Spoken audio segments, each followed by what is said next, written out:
কারোর কোথাতে লাঠি নিয়ে পড়ে গরিব এসটি ওবিসি মানুষগুলোর উপর অত্যাচার করছে, ওদের উপর আদিবাসী লোকগুলোর মাথা ফাটাচ্ছ, হাত ফাটাচ্ছ, পা ফাটাচ্ছ। আর এখানে অনেকগুলো মাথা যুক্ত আছে।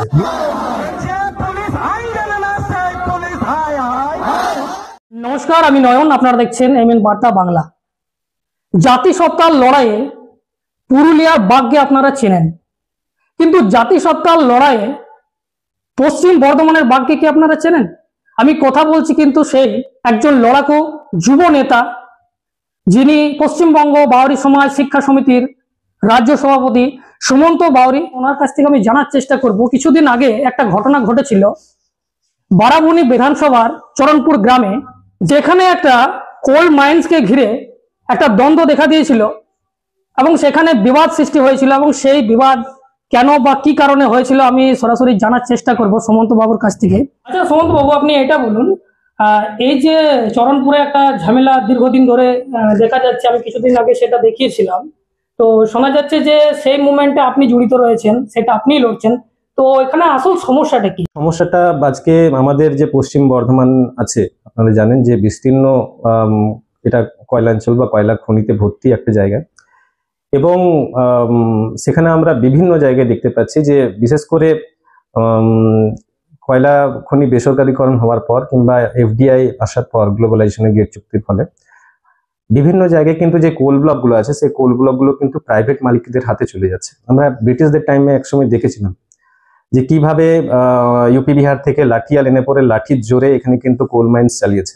বিভিন্ন স্টেশনে, বিভিন্ন বাস স্ট্যান্ডে লাঠিয়াল ওরা মজুত রাখতো, যেন একবার যদি এই কয়লাঞ্চলে খাদানের নিচে কাজ করতে যারা আসে তারা যেন ফেরত পালাতে না পারে, ফেরত যেতে না পারে। অনেক প্রচেষ্টার পর ইন্দিরা গান্ধী ম্যাডাম যিনি ছিলেন, উনি ন্যাশনালাইজ করলেন, এবং ন্যাশনালাইজ করার পর আমরা কয়লা শ্রমিকদের জন্য একটা ভালো দিশা দেখতে পেলাম, তাদের জীবনের মান উন্নত হলো।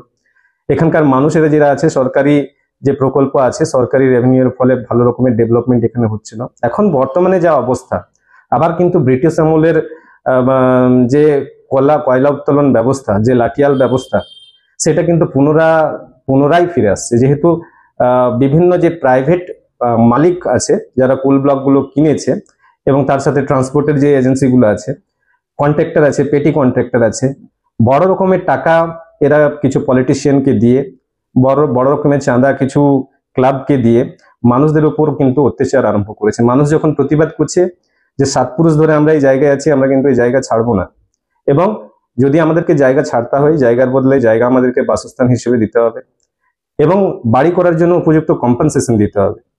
এই কথাগুলো যখন তারা বলছে, কিছু পেটি কন্ট্রাক্টর আছে যারা মোটামুটি দায়িত্ব নিয়ে নিয়েছে যে আমরা বুঝে নেব, এবং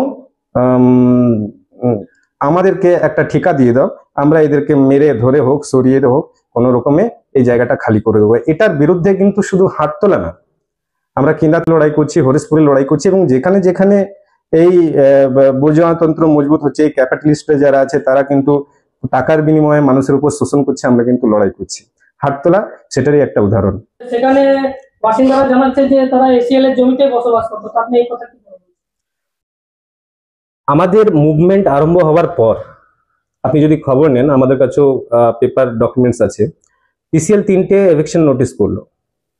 আমি বলছি এভিকশন নোটিশ তোমরা আগে কেন করো? এই মুভমেন্ট আরম্ভ হওয়ার আগে 3টে এভিকশন নোটিশ করে কিছু দাগ নাম্বার আমাদেরকে দিল, এবং আমাদেরকে না, ওখানকার মানুষকে দিল, বললো তোমরা অবৈধভাবে এই দাগ নম্বরগুলো বসবাস করছো, তোমাদেরকে এখান থেকে উঠতে হবে। আপনারা শুনলে আশ্চর্য হবেন যে ওই দাগ নাম্বারগুলো যখন আমরা সার্চ করছি, ওটা কিন্তু ইসিএল নামে রেজিস্টার্ড না, এখনো কিন্তু ডিসপুটেড ল্যান্ড, মানে এমন একটা অথরিটি। এবং এটা আমরা রিটেন ভাবে আবার এভিকশন নোটিশের বিনিময়ে গ্রামবাসীদেরকে বললাম যে তোমরা ইমিডিয়েটলি ইসিএলকে জানাও যে আপনারা যে দাগ নাম্বার দেখিয়ে পরে আমাদেরকে এখান থেকে ওঠানোর চেষ্টা করছে, আদৌ আপনাদের জায়গাটা বটে তো? এটা লিখিতভাবে আমরা দিয়েছি, এখনো ইসিএল আমাদেরকে ডেকে এটা ক্লিয়ার করেনি যে জায়গাটা তার। এটা কেন হবে? বলার অধিকার, জানার অধিকার যখন সবার আছে। আমার 7 পুরুষ যেখানে মরে ভূত হয়ে গেল, সেখান থেকে তুমি আমাকে খেদানোর চেষ্টা করছো, এখান থেকে হাঁটানোর চেষ্টা করছো। জমির মালিকত্ব তোমার আছে কিনা সেটা জানার আমার অধিকার নেই। আর যখন আমরা এটা জানার জন্য যাচ্ছি, ওই বললাম কিছু পেটি কন্ট্রাক্টর আছে, বড় কিছু মাথা আছে, পলিটিশিয়ান কিছু আছে, যে পলিটিশিয়ানরা পুরো দায়িত্ব নিয়ে নিয়েছে যে ভাই আমরা ভোটে জিতেছি, ঠিকাদারি কন্ট্রাক্টরি চালানোর দায়িত্ব আমাদের, আমরা বুঝে নেবো মানুষ কি করবে। আর সুমন্ত এত দূর থেকে এসে কতক্ষণ লড়বে, কতক্ষণ তোমাদের পাশে থাকবে? এভাবে টাকা ছড়িয়ে মানুষের মধ্যে বিভেদ তৈরি করা হচ্ছে, এটা আমরা তীব্র বিরোধিতা করছি। এবং আমি একটা স্টেটমেন্ট মাননীয় মুখ্যমন্ত্রী 2 বছরের আগে দেখছিলাম, আমরা বিভিন্ন জায়গায় মুভমেন্ট করি, আমাদেরকে জাতিসত্তার লড়াইও মাঝে মাঝে করতে হয়, কারণ জাতির উন্নতির দিক থেকেও আমাদেরকে সচেতন সতর্ক কিন্তু রইতে হবে। সেখানে একটা স্টেটমেন্ট এসেছিল, মাননীয় মুখ্যমন্ত্রী বলছেন যে শিল্পাঞ্চলে এত কয়লাঞ্চলে এত ধস হচ্ছে, ওখানে পুনর্বাসনের কোনো আন্দোলন নেই। এই কথা কিন্তু আমার মনকে নাড়া দিয়েছিল যে না, এই বিষয়ে ভাবনা চিন্তা করার সত্যি দরকার আছে। মাননীয় মুখ্যমন্ত্রীর মাইন্ডে যখন আছে যে এখানকার মানুষ সত্যি রাতারাতি গোটা ফ্যামিলি নিয়ে 80 ফুট নিচে যখন তখন চলে যেতে পারে, এটা নিয়ে কেউ কোনো কথা বলছে না কেন? যখন আমরা কথা বলছি, মাননীয় মুখ্যমন্ত্রীর কিছু ভাই আবার লাঠি উঁচিয়ে আমাদেরকে মারতে আসছে বা আমাদের যে লোকগুলো আছে তাদের উপর অত্যাচার করছে, এটা তীব্র বিরোধিতা আমরা করছি। গণতান্ত্রিক দেশ, সবার কথা বলার অধিকার আছে। সেখানে টাকা ছড়িয়ে এইভাবে পুঁজিপতিদের হয়ে কাজ করে, পুঁজিপতিদের হয়ে দালালি করে পার্টিটাকে শেষ করে কিছু লাভ নেই, এটা বুঝতে হবে। কিন্তু সেখানের মানুষ, স্থানীয়রা, তারা তো টাকা নিয়ে, কিছু মানুষ উঠে গেছে, তারা বলছে যে আমাদের এই টাকায় যথেষ্ট, কিন্তু কিছু মানুষ উঠছে না, এটাই তো মূল দ্বন্দ্ব। এটা কেন সৃষ্টি হচ্ছে? আমি এটাই বলছি, দেখুন সব কটা যে কোল মাইন্স আছে তার হেডকোয়ার্টার কিন্তু সাকতুড়িয়া, এবং আমি বলছি যে কেন্দ্রার মানুষ, সেখানকার যে বিধায়ক আছে বা তার পার্শ্ববর্তী বিধানসভার যে বিধায়ক আছে, আমাদের সঙ্গে মিলে কাজ করে পরে সেখানকার মানুষের বলতে পারবে আমাকে নরেন চক্রবর্তী বাবু বিধায়ক, উনি ফোন করলেন, ফোন করে বললো সুমন্ত তুমি আমাকে শত্রু নাকি? আমি বললাম না, শত্রু তো না দাদা। আমি বললাম যদি মানুষগুলো কিছু পাই তাহলে তোমার আমার একসাথে বসতে কি অসুবিধা আছে? আমি বললাম মানুষের কাজের জন্য আপনি যেখানে ডাকবেন আমি যাব। সেখানে বসলাম, অলরেডি দুটো বিধায়ক ছিল, বসে পড়ে আলোচনা করে পরে আজকে সেই জায়গায় আমরা যে জিনিসটা নিয়ে গেছি, যে জায়গায় একটা মানুষ 12,000 টাকা ভ্যালুয়েশন এসেছিল। 12,000 টাকায় কোনোদিন ঘর হয়? 12,000 টাকা ভ্যালুয়েশন এসছে যে তুমি এই যে 7 পুরুষ ধরে এই জায়গাটাতে আছে, এটা ছেড়ে তুমি চলে যাও, এবং তোমাকে তার জন্য 12,000 টাকা দেওয়া হচ্ছে। 12,000 টাকায় ঘর হয়? সেখানে লড়াই আন্দোলন করে পরে আজকে 5,30,000 টাকা দাঁড়িয়েছে। আজকে প্যারালাল যে লড়াই করার ব্যবস্থাটা কেন তৈরি হচ্ছে? কেন এই আইপ্যাক এর মতো যে কোম্পানিগুলো আছে তারা মানুষকে পরিচালনা করে বা মানুষ কেমন আছে সেটা জানানোর জন্য একটা প্যারালাল ব্যবস্থার সাহারা সরকারি পক্ষকে নেওয়া হচ্ছে। এই জিনিসটা বুঝতে হবে। কোথাও না কোথাও যারা রাজনীতিতে আছে তারা রাজনীতি ছেড়ে ব্যবসাদার হয়ে গেছে, মানুষের কথা ভাবে না, মানুষের কথা চিন্তা ভাবনা করে না, এবং সেই জন্য আজকে বিডিও সাহেবের দৌড়গোড়াই বলুন, এসডিও সাহেবের দৌড়গোড়াই বলুন, ডিএম সাহেবের দৌড়গোড়াই বলুন, আইপ্যাক এর লোক ঘুরে বেড়াচ্ছে। কেন ঘুরে বেড়াচ্ছে? প্রপার যে ইনফরমেশন আছে, প্রপার যে রিপোর্ট আছে, এটা যারা রাজ্য চালাচ্ছে তারাও জানে। আমাদের লোকরা সব খেতে পড়তে ব্যস্ত। এদেরকে দিয়ে মূল ইনফরমেশনটা যদি আমি না তুলতে পারি তাহলে ভোটে আমি কিন্তু একটা ভোট পাবো না।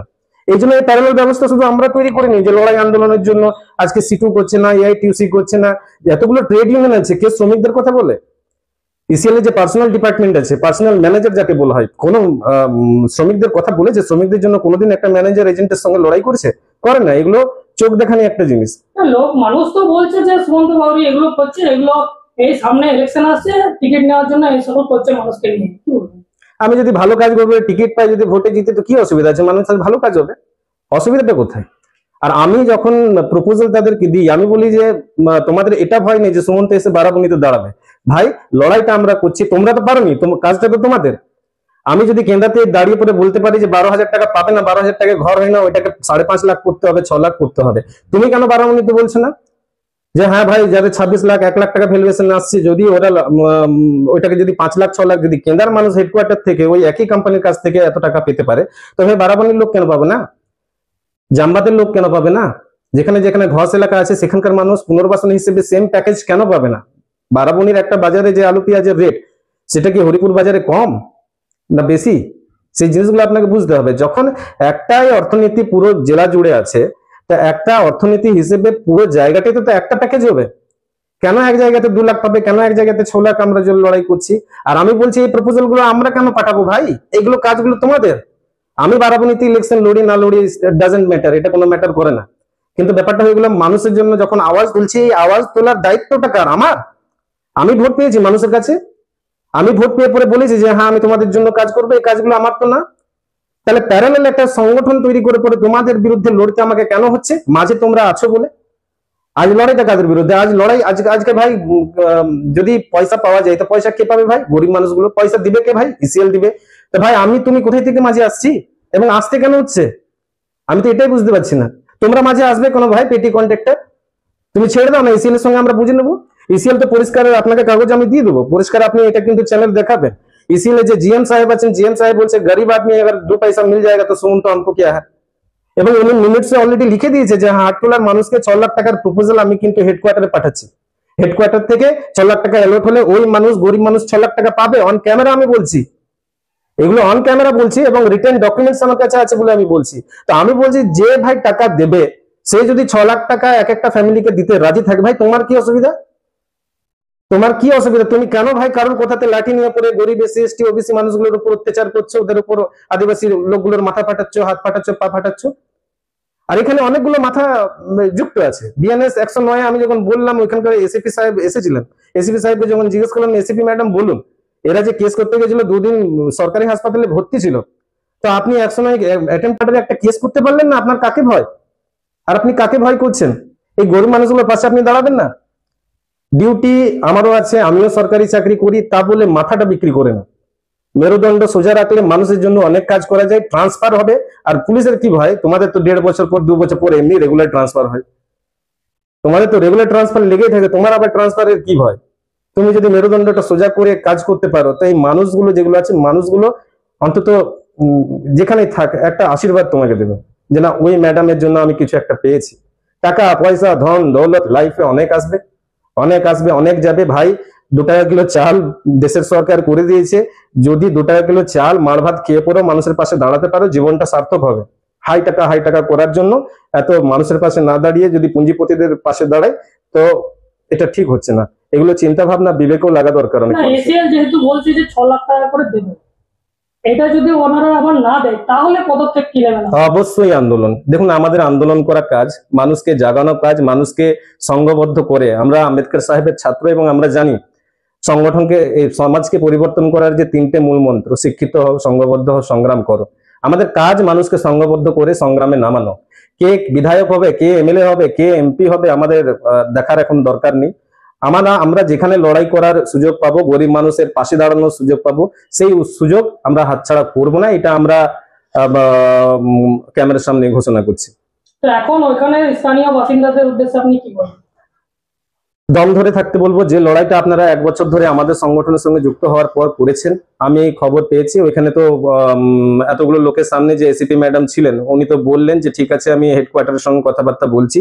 আমরাও এসিপি ম্যাডামের যে পজিটিভ অ্যাটিটিউড আছে আমরা সন্তুষ্ট হয়েছি, সেখান থেকে ফিরে এসেছি এবং যত তাড়াতাড়ি হেডকোয়ার্টারের সঙ্গে বসে পড়ে আমরা এদের যে কম্পেনসেশন ব্যাপার, মানুষ যেন সার্ভাইভ করতে পারে একটা অ্যামাউন্ট নিয়ে, সেই জিনিসটা যতক্ষণ না হচ্ছে ততক্ষণ কিন্তু আমরা হাল ছাড়বো না এবং আমাদের পাশে থাকার জন্য অনুরোধ করছি।